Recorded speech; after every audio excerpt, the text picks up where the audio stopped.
The devastating sexual assault, rape and violence statistics involving foreign nationals just keep coming. The establishment media don't want you to hear about it, but I think you have every right. Obert Moyo has been sentenced to life in prison with a minimum term of 27 years for murdering a 35-year-old woman he was in a relationship with. The detail on this is shocking. He was, in fact, an illegal immigrant, denied asylum and on prison licence following release from a 14-year sentence for a serious assault on a previous partner. Why was he still able to slaughter a woman in the street in Britain, stabbing her to death after chasing her down the road? How many more Obert Moyos are there?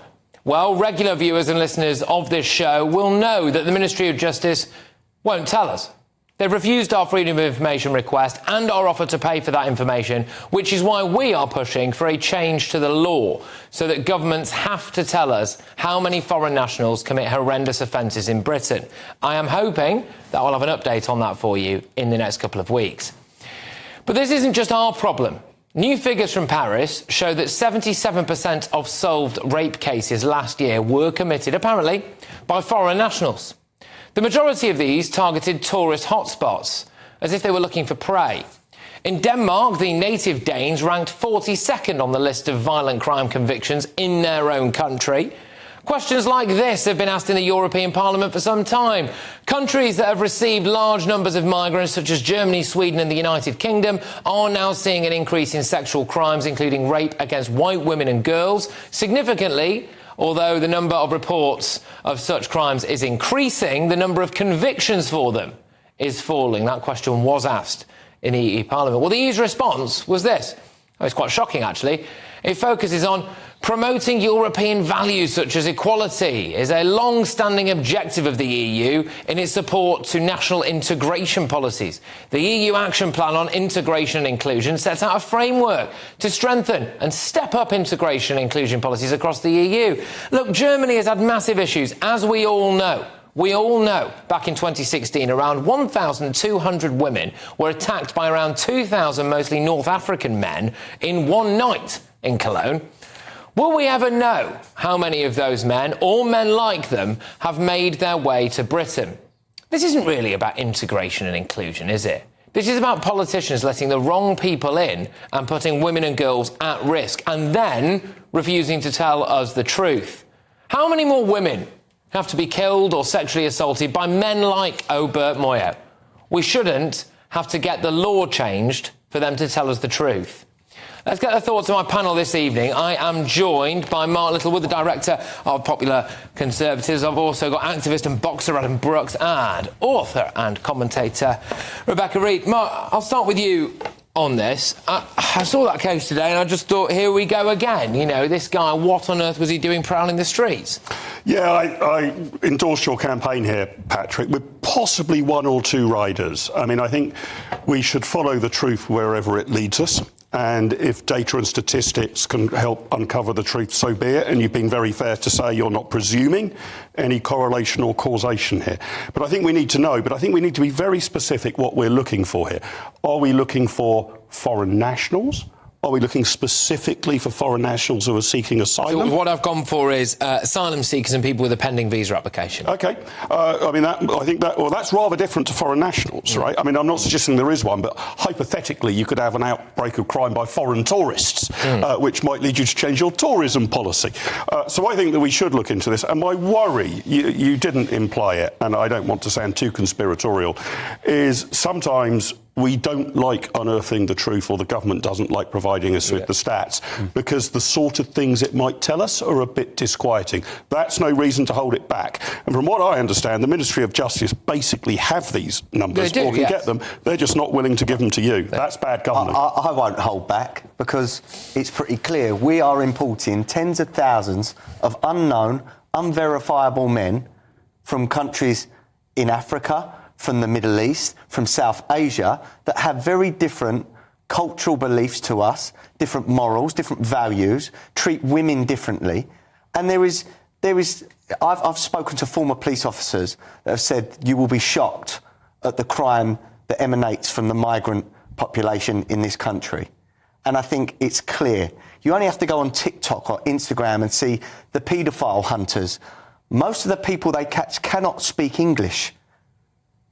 It's a problem, and we need to know what problem we've got on the streets of Britain.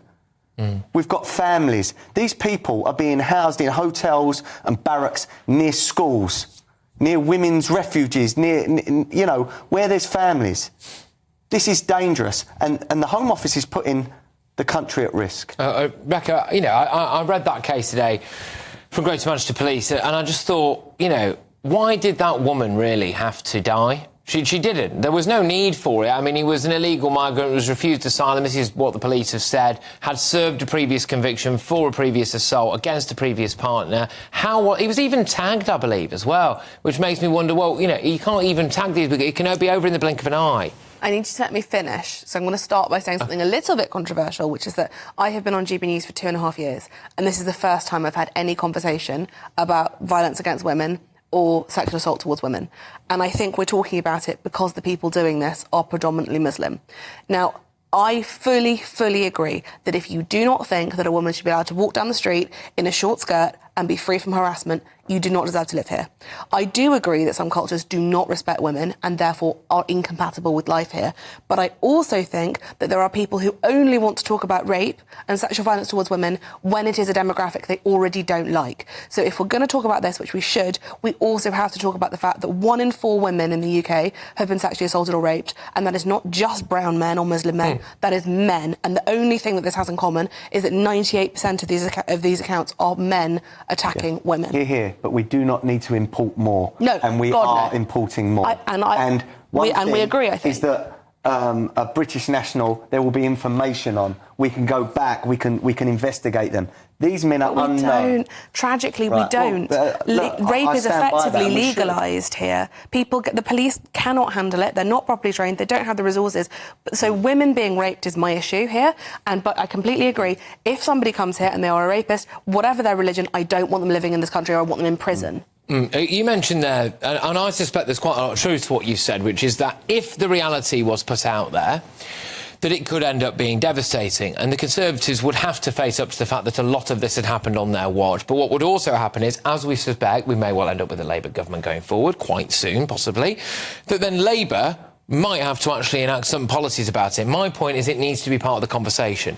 You're exactly right. And my fear, I mean, the Ministry of Justice have not said this to you and GBNews, but my fear is sometimes we don't allow this information to go public for fear that it will, as I said, tell us things that are uncomfortable. This might be in part about race. Rebecca makes a very good point, by the way. We readily accept that the overwhelming majority of violent crimes are committed by men. We don't consider that to be a sexist thing to say. I mean, it's just a fact that men commit many more violent crimes than women. I mean, by a factor of, 50 or so. And I think we should also bury down to nationality, race and asylum status in order to work out what the categories are we need to police. The thing is this, Patrick. You present a very popular news show. Your viewers will care about this. But I'm actually interested in its implications for public policy.